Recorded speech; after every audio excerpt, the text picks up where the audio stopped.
folks. Welcome back to the Daniela Cambone Show. Happy 2024. Now, who did you think I had to bring at the start of the year?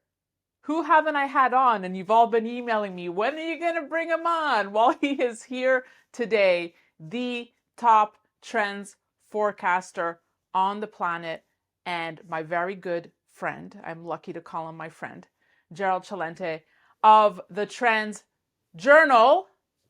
Gerald, don't say a word yet, because I want to say why it's so important to have you on, because unfortunately, I mean, it's great that you have such an incredible record, but you have accurately called the top trends forecasts year over year. Last year, just to refresh everyone's memory, the top trend of 2023 for Gerald was a Middle East meltdown. When no one else was looking at what was happening in the Middle East, Gerald was warning about this back in January.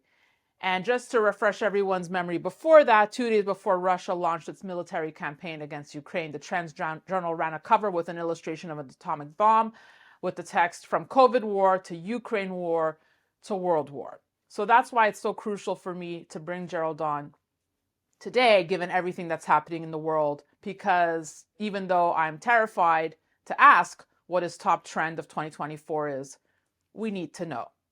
How's that for an introduction?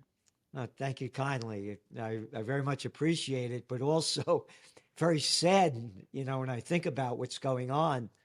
And you mentioned the Middle East meltdown, and just horrible in front of everybody's eyes to see where it's going. And as we're going on right now, one of the headline news pieces is Israel's army launches attacks on targets in Syria and Lebanon. Oh, great. Bombs away any way you want, for any reason that you want. So this is out of control, because the people that are in control are out of their minds. In a country near you, by the way, it's a madhouse. Well, let's talk about that, about, world. I don't even want to say it, because I read, you gave me an embargoed copy of your Trends Journal, and I was reading it, and I had chills running up and down my spine, Gerald. Just chills of how the situation. I mean, we see the tensions in over in the Middle East, but how this is going to play out, how this will spread. I mean, how likely is it that we could be facing a World War III situation here? It's in front of everybody's eyes. Again, it began with the Ukraine war. They teach you in school brainwashing. World War I began when they killed the Archduke Ferdinand in Sarajevo. What's an Archduke and what's a Sarajevo? And World War II began when the Japanese bombed Pearl Harbor. Yeah, nothing led up to it, nothing else. In other words, there's that flashpoint that makes it official. And the same thing going on right now. And what we've been saying with the Ukraine war from the very beginning is that there's no way in the world that Ukraine is going to defeat Russia. If Napoleon couldn't do it, sending 420,000 troops, there's this famous chart, by the way, of him leaving Poland with 420,000 troops to attack Moscow in 1812 and came back with 10,000. Once upon a time, not too long ago, there was a guy by the name of Adolf Hitler, and he launched Operation Barbarossa. He killed over 20 million Russians. And John F. Kennedy, in his speech in June of 1963 to the graduating students at American universities, said that no country suffered in World War II more than the Soviet Union. He said over 20 million people have been killed, and they lost their farms, their homes, their factories, and their land, the equivalent of Chicago to the East Coast. Operation Barbarossa. Who were the first ones to defeat the the Germans in World War II? The Russians. You're not going to beat them. But what does America do, and the Allies? Keep sending billions, hundreds of billions of dollars to keep the war going. Why? Why? And to your point, because I know you write this, that, Biden wants Congress to approve another $110 billion package. So how many more billions? It's, again, everybody should read the farewell address by President Dwight D. Eisenhower, two-term president, Supreme Commander of the Allied Forces in World War II, five-star general. He warns the American people that the military-industrial complex is robbing the nation of the genius of the sciences, the sweat of the laborers, and the future of the children. They're in charge. Oh, for all those that aren't deaf, dumb, and blind, hey, you see the guy playing the head of the United States Department of Defense? Oh, Lloyd Austin? What was his last job? Well, he was a general. Oh, yeah, killing people in Iraq and Afghanistan. That's right. But what was his last job? Sitting on the board of directors of Raytheon, the second largest defense contractor in the United States. And New York Times just ran this big article about how they had this big meeting at the Reagan something or other, and he was a speaker there, but it was also filled with former people from the defense industry, now with new companies, venture capitalists, coming out with new military high-tech weapons. So they're saying that all these people who used to be in the military are now in all of these, both the military-industrial complex and the venture capitalists making new weapons that haven't been invented yet. That's who's running the country. Right in front of everybody's eyes. Oh, they just passed another defense budget. Oh, it's almost $1 trillion. But in fact, when you put in the CIA, Homeland Security, NSA, it's well over $1 trillion. And again, in trend forecasting, all things are connected. And when I talk about the $1 trillion, oh, $1 trillion plus budget in a country that has $34 trillion of debt. All right? You got maniacs in charge. Well, you mentioned the board of directors, which made me think of Nikki Haley. And I want to get back to that point because I know you've been very active speaking about the political scene in the U.S., but just to get back to obviously the tensions we're seeing in the Red Sea, in the Middle East, I mean, this is just going to continue status quo as is for the rest of the year? Yeah, again, going back to Ukraine first, they're going to launch a major something, either a false flag event, bombing a nuclear plant. They're going to get back in the news. They were wiped out of the news. Right. So they got to take the spotlight back. Exactly. So they're going to do something big. And the people, all they do is buy the headlines. They don't have a clue about what goes on. Again, this is your Trends Journal from back in 2014. See how happy that guy is? This is the United States overthrow, the democratically elected government of Viktor Yanukovych. Long article written by Dr. Paul Craig Roberts, former U.S. Assistant Treasury Secretary under Reagan. Washington is driving the world to the final war. Remember, this is 2014. Washington concluded that Russia needed to be confronted with or distracted by problems that would leave the Russian government less confident or be able to counter Washington's aggression elsewhere. You ready? Ukraine presented the perfect opportunity for Washington to advance its hegemonic goals, and goes on to say about it. People don't have a clue about this. But, Daniela, I don't want to talk about this anymore. How about Nikki, what's her name? Taylor Swift. Why don't we talk more about Taylor Swift? She That's saved the what people economy. know about. Why are we talking about any of this stuff? And what I'm saying is the people only buy the headlines and they follow the baloney. So there's going to be a major false flag event. One of my sayings is when all else fails, they take you to war. All the data is out now about Israel's failure to see Hamas coming in. And again, not my language. The United States, Egypt came out right after it. They warned them that this was going to happen. Again, when all else fails, they take you to war. I've mentioned this to you before. United States freezes Japanese assets. This is from History Today, mainstream. On July 24th, on July 26, President Franklin Roosevelt seizes all Japanese assets in the United States. How come? In retaliation for Japanese occupation of French Indochina. Wait a minute. French Indochina? What the hell are the French doing in Vietnam, Laos, and Cambodia? Oh, they're stealing their rubber, their tin, rape, robbing, pillage, whatever they want. Oh, those dirty Japanese. And it goes on. It goes on to say how the United States, along with, you ready? Britain and Dutch East Indies. Dutch East Indies? What the hell are the Dutch doing in Indonesia? Oh, the same thing the British are doing because the Japanese were too close to the British and the British were in Singapore. You see what's going on over here? All else fails, they take you to war. It goes on, this article goes on to say that they cut off 3/4 of Japan's export trade and 88% of their oil. They only import 100% of their oil. Can't understand why they bombed Pearl Harbor. What I'm saying is there's going to be a flashpoint. You got Right. maniacs in charge. And again, people say, Gerald, you get so angry. Yeah, I'm mad as hell and I'm not going to take it anymore. Could you get that in your head?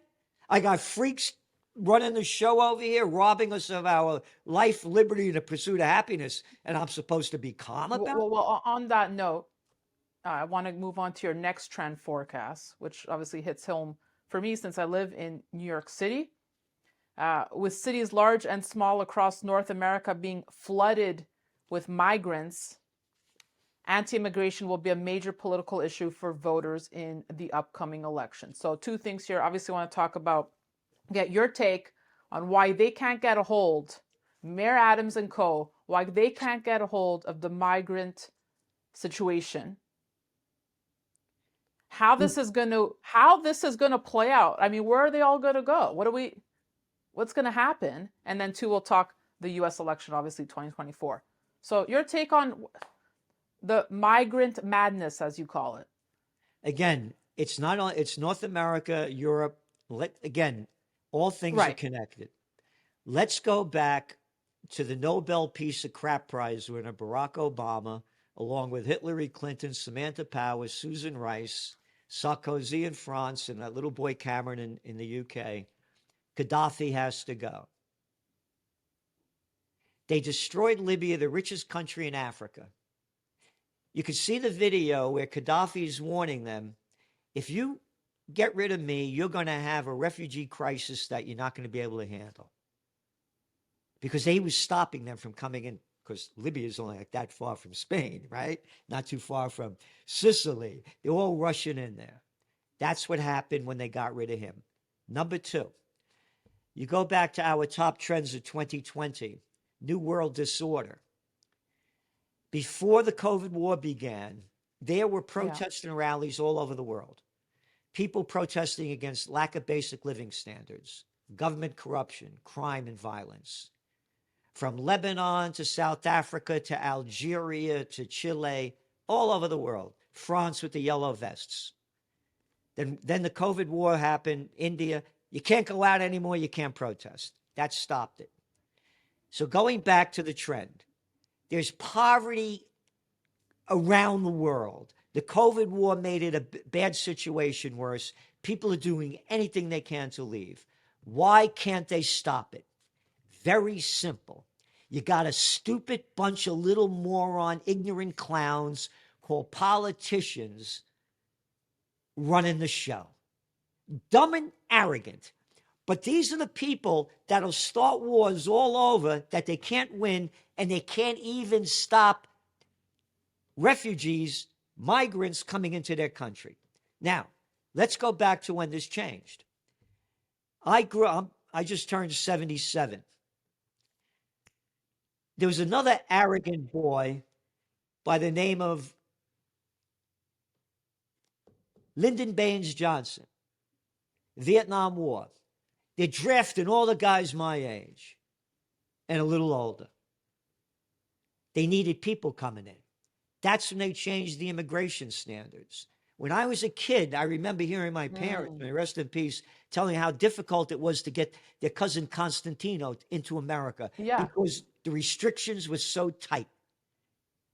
Then, then, then that's right.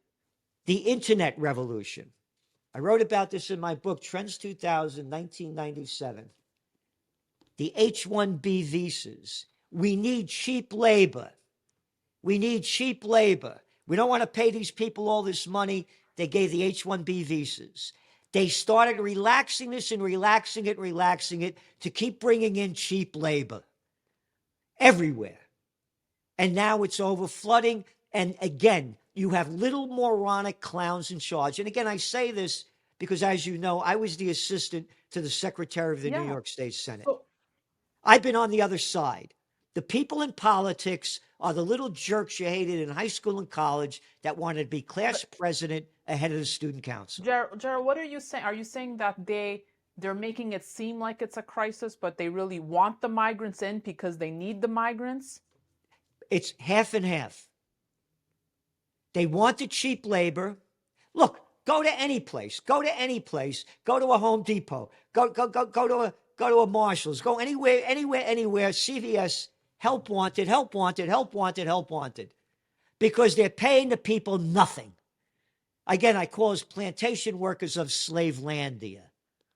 You can't earn a lot. You work in these places. You can't earn a living to live a life. So they need cheap labor. And again, the stupidity, they don't know even how to stop it. So it's a combination of the two. Yeah, you're just making me think about connecting the dots to they need the cheap labor, right? Or they don't want the labor that's coming in to be paid under the table, right? Which brings us to a whole other conversation of let's control that and bring in a central bank digital currency to stop that. Well, the digital currency won't stop it. What the digital currency you'll do is make sure, again, the politicians never work a day in their lives. So what they need is tax money.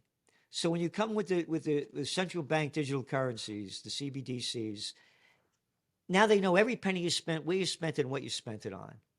So they could get their tax money. It's the only reason they want to do it. And we believe they're going to do it. Again, I mentioned the $34 trillion debt bubble that the United States has. They're going to make up something like Russia hacked our banking system. Don't worry, your money's Right. gone, but we're going to create a new one. They'll make up something. Look, again, Right. is that so far-fetched? Again, It's not. Well, no, just to make it clear. I'm the president. My name is FDR. We got a Great Depression going on. Turn in all your gold. Turn in all your gold. You can't own it. Oh, and you turn in it for $26 an ounce. And once we get it all, we're going to raise the price. So don't do anything, just to make it clear. so gold confiscation is not something that's far-fetched for you. You could, I mean, nothing's far-fetched. No. I mean, again, what's your favorite war? You like the Afghan war? It was only a 20-year war. Yeah. Oh, how about Homeland? Look at, in my lifetime, three things changed it: the Vietnam War, the war on terror, and the COVID war. The war on terror. I remember as a young guy when I used to fly. I used to do a lot of traveling, flying first class. It was fun to fly.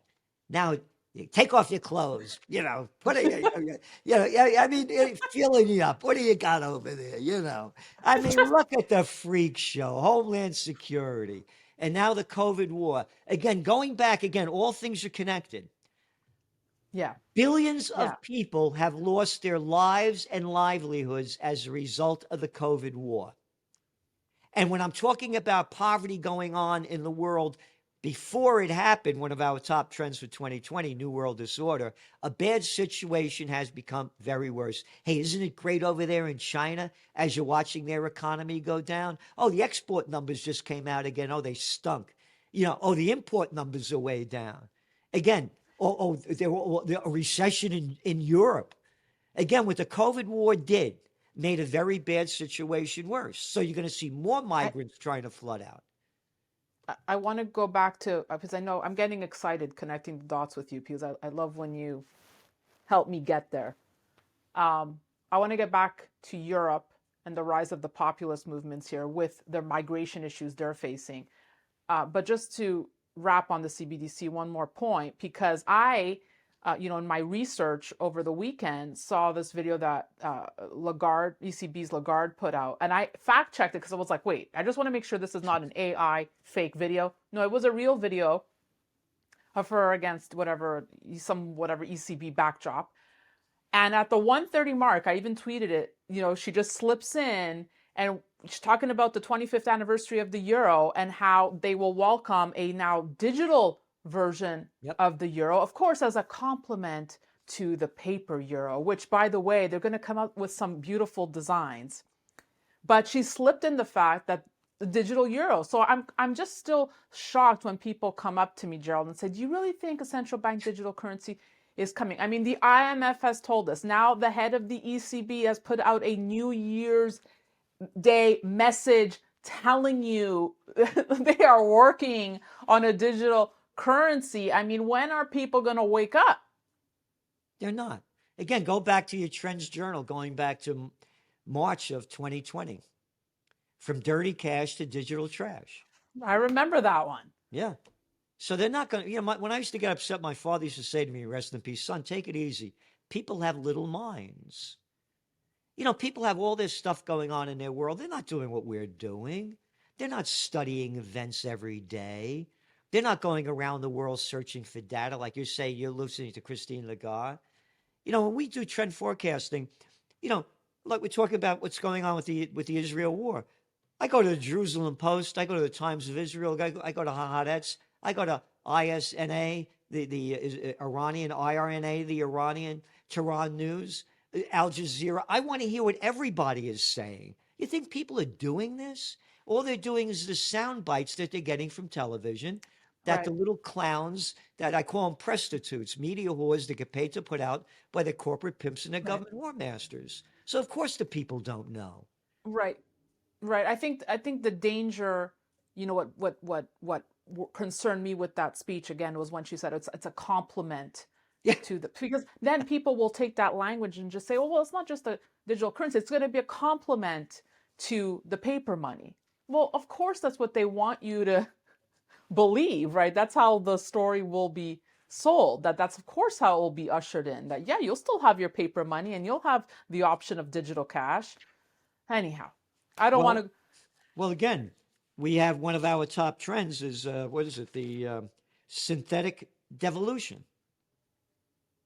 Everything's going synthetic, from food to right to cash. That's the whole new way. Look, we're of a different generation. Young people are all digitized, and every young people are digitized in their entire lives.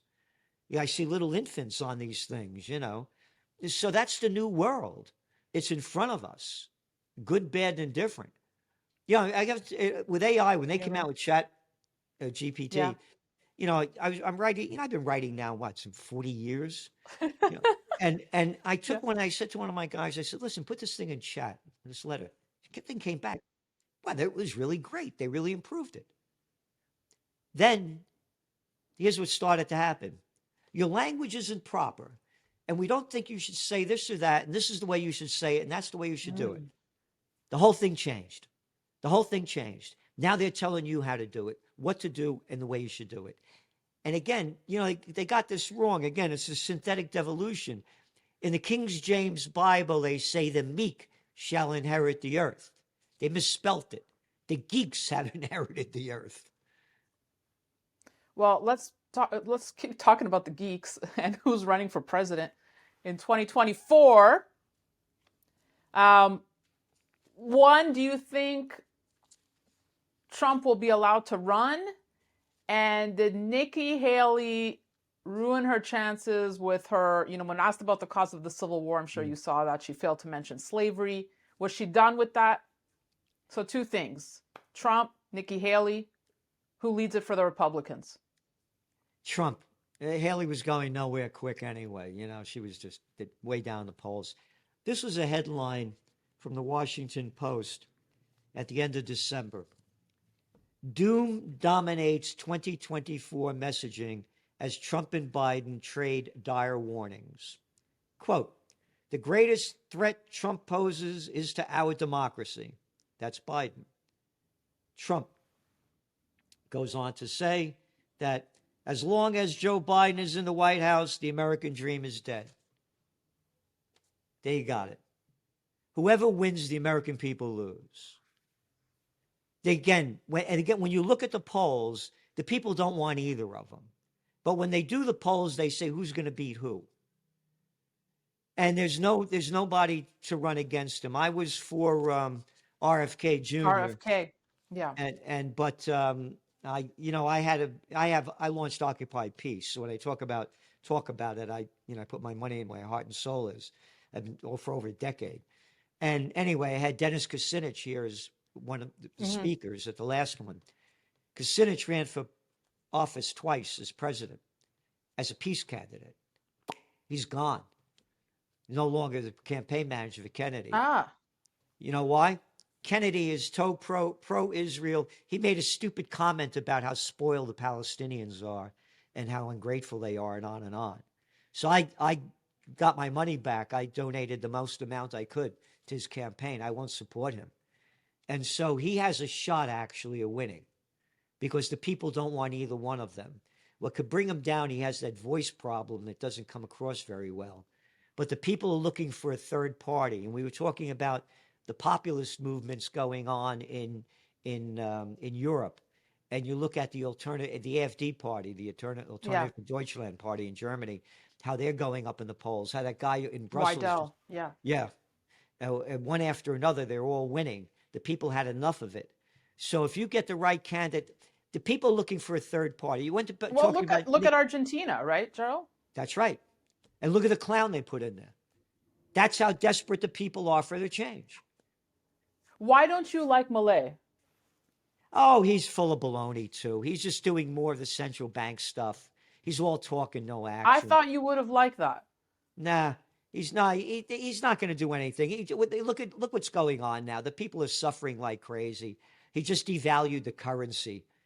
And what do you have, 160% inflation rate over there? By the way, which also, that's one of the reasons why you're seeing Bitcoin do so well, that keeps going up, is because all these countries where their currencies are being devalued so much, the people are doing what they can to try to shore up that they don't lose what they have. And so they're going into places like Bitcoin.